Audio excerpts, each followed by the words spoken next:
আসসালামু আলাইকুম। আজকে আপনাদের জন্য নিয়ে এসেছি পারফেক্ট বিফ হালিম তৈরির রেসিপি। আমার আশেপাশে অনেককেই বলতে শুনেছি রেডিমিক্স হালিম দিয়ে নাকি মুখরোচক হালিম তৈরি করতে ব্যর্থ হন। সে কথা মাথায় রেখেই আজকে আপনাদেরকে রাঁধুনি হালিম মিক্স দিয়ে বিফ হালিম তৈরি করে দেখাবো।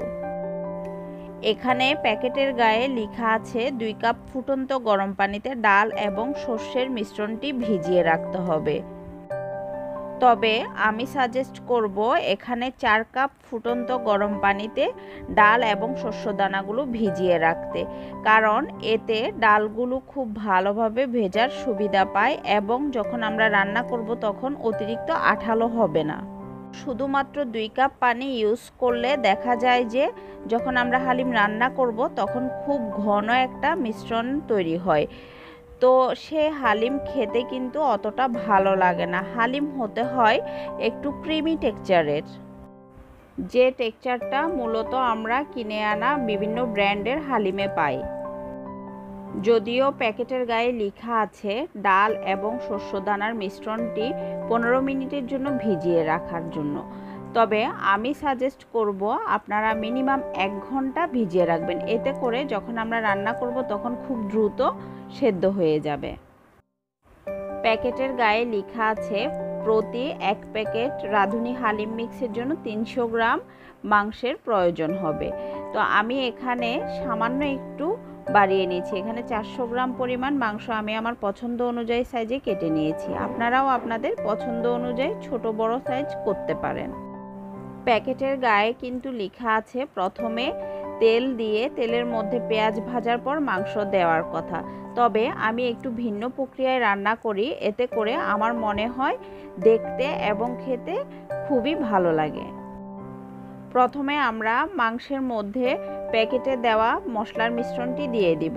এরপরে প্যাকেটের গায়ে বলা নিয়ম অনুযায়ী 1 কাপ পেঁয়াজের অর্ধেকটা আমি এই মুহূর্তে দিয়ে দিয়েছি এবং বাকি অর্ধেক পরে ইউজ করব।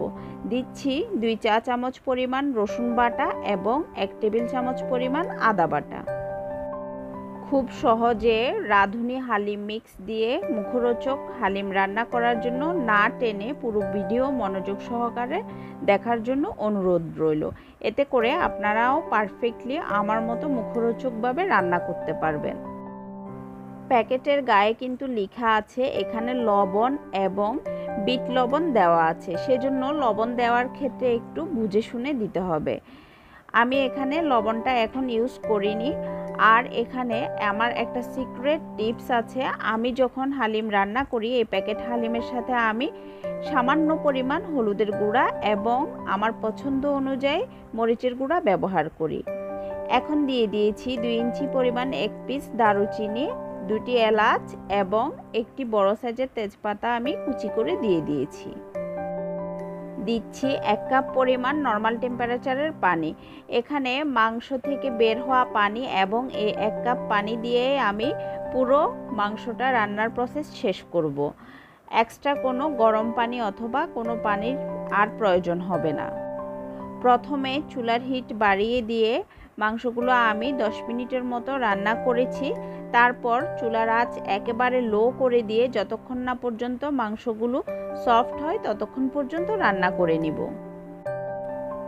এর মাঝে বারবার আমি কিন্তু কিছুক্ষণ পর পর ঢাকনা তুলে মাংসগুলো নেড়েচেড়ে দিয়েছি।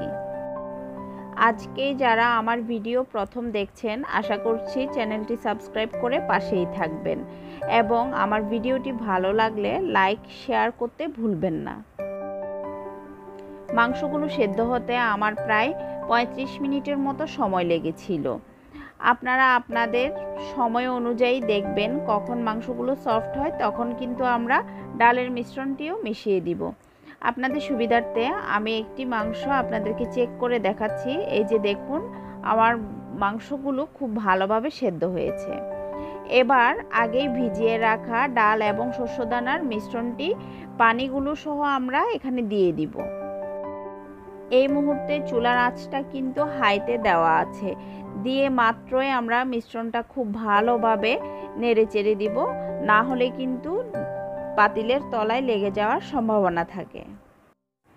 ডাল এবং শস্য দানার মিশ্রণটি দেওয়ার পর যখন দেখব আমরা ফুটে উঠেছে, ঠিক তখনই চুলার আঁচ একেবারে লো করে দিয়ে ঢাকনা দিয়ে দিব এবং 5 থেকে 6 মিনিট পর আমরা আবারও ঢাকনা তুলে নেড়েচেড়ে দিব। নাড়াচাড়ার এই প্রসেসটি কিন্তু বারবার করতে হবে, তা না হলে হালিম পাতিলের তলায় জমে যাবে। এভাবে লো আঁচে রান্না করব এবং বারবার ঢাকনা তুলে একটু নেড়েচেড়ে দিব যাতে কোথাও পুড়ে না যায় এবং লেগে না যায়।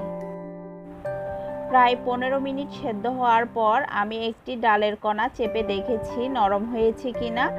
এখনও প্রপারলি এটা নরম হয়নি, সেজন্য আমি আরও 5 থেকে 6 মিনিট এভাবেই রান্না করেছি লো আঁচে এবং 5 থেকে 6 মিনিট পর খুব ভালোভাবে সেদ্ধ হয়ে যাওয়ার পর আমি চুলার আঁচ বন্ধ করে দিয়েছি। এখানে একটা জিনিস স্কিপ হয়ে গিয়েছে, সেটা হচ্ছে আমি এখানে প্রায় 1.5 চা চামচ পরিমাণ লবণ ব্যবহার করেছি। এখানে যেহেতু আমি মাংসের পরিমাণ সামান্য বাড়িয়ে দিয়েছি এবং প্যাকেটের গায়ের নিয়ম অনুযায়ী আমি 2 কাপ পানির বদলে এখানে 4 কাপ পানি ব্যবহার করেছি, সেক্ষেত্রে লবণটা একটু বাড়াতে হয়েছে। আপনারাও লবণ টেস্ট করে যদি প্রয়োজন হয় তাহলে আপনারা লবণ ব্যবহার করবেন। চুলার আঁচ বন্ধ করার পর এখানে আমি দিয়ে দিয়েছি কাঁচামরিচ ফালি এবং ধনেপাতা কুচি। আপনারা আপনাদের পছন্দ অনুযায়ী কেমন ঝাল খেতে পছন্দ করেন সেই অনুযায়ী কাঁচামরিচটা দিবেন। এবার অর্ধেকটা রেখে দেওয়া পেঁয়াজ আমি 1/3 কাপ তেলে খুব ভালোভাবে বাদামি করে ভেজে নিয়ে বাগার দিয়ে দিয়েছি। তেলটা প্রথমেই না দিয়ে এভাবে পরবর্তীতে বাগার করে দিলে খুব ভালো ফ্লেভার আসে। চুলার আঁচ বন্ধ করে দেওয়ার পরেও অতিরিক্ত গরম থাকা অবস্থায় হালিম আমরা বারবার একটু নেড়েচেড়ে দিব, তা না হলে উপরে সরের মতো বসে যাবে এবং আমরা যখন সার্ভ করব তখন দেখতে সুন্দর লাগবে না। ভিডিওতে আমার দেখানো প্রত্যেকটি টিপস ফলো করে যদি আপনারা প্যাকেট হালিম এভাবে রান্না করেন তাহলে আপনাদের রান্না করা হালিম হবে বিভিন্ন ব্র্যান্ডের মতোই।